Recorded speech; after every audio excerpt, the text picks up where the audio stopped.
So I always begin with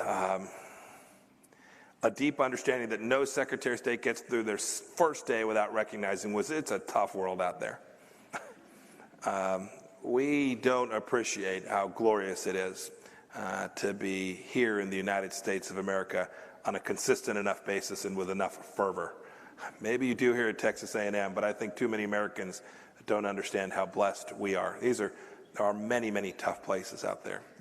Having said that, not all tough places are the same. They each present a different set of challenges. It reminds me, you would know this this is a bit of an aside, but in terms of how you think about problem sets, when I was a cadet, what's the cadet motto at West Point? You will not lie, cheat, or steal, or tolerate those who do. I was the CIA director. We lied, we cheated, we stole. It was like we had entire training courses.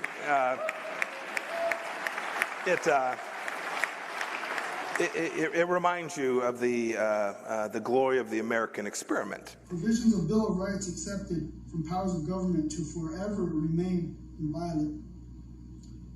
To guard against transgressions of the high powers herein delegated, we declare that everything in this Bill of Rights is accepted out of the general powers of government and shall forever remain inviolate, and all laws contrary thereto or to the following provisions shall be void.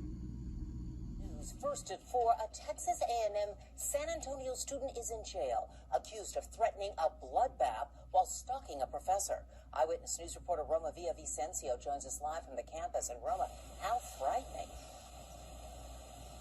Very frightening, Deborah. And according to the arrest warrant, this student had been bothering the teacher since February. But it was yesterday when things got very scary and the teacher asked police for help. Police say Juan Soto is being charged with a felony of criminal offense of stalking. The professor told police she had been feeling very uncomfortable around Soto. Operation Mockingbird was a secret campaign by the United States Central Intelligence Agency to influence media. Begun in the 1950s, it was initially organized by Cord Meyer and Alan W. Dulles, and was later led by Frank Wisner after Dulles became the head of the CIA.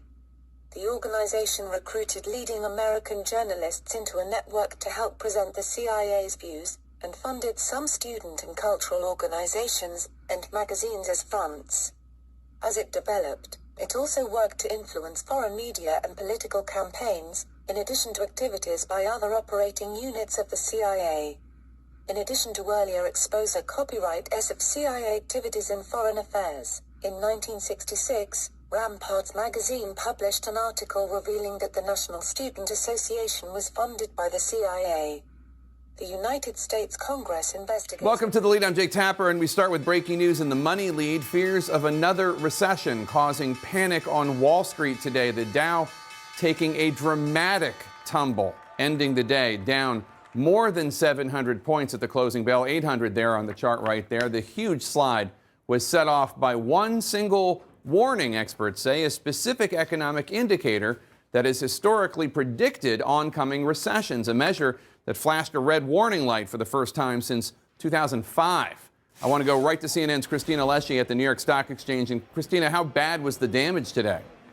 It was a bloodbath. We're down 800 points, a pretty dramatic slide, even in the final minutes of the closing bell, Jake.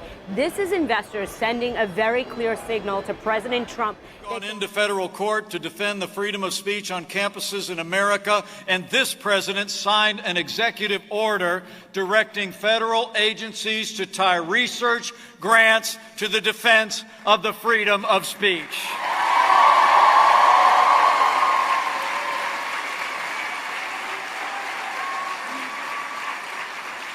TPUSA, we have to fight for the freedom of thought and the freedom of expression on our colleges and universities and campuses across America.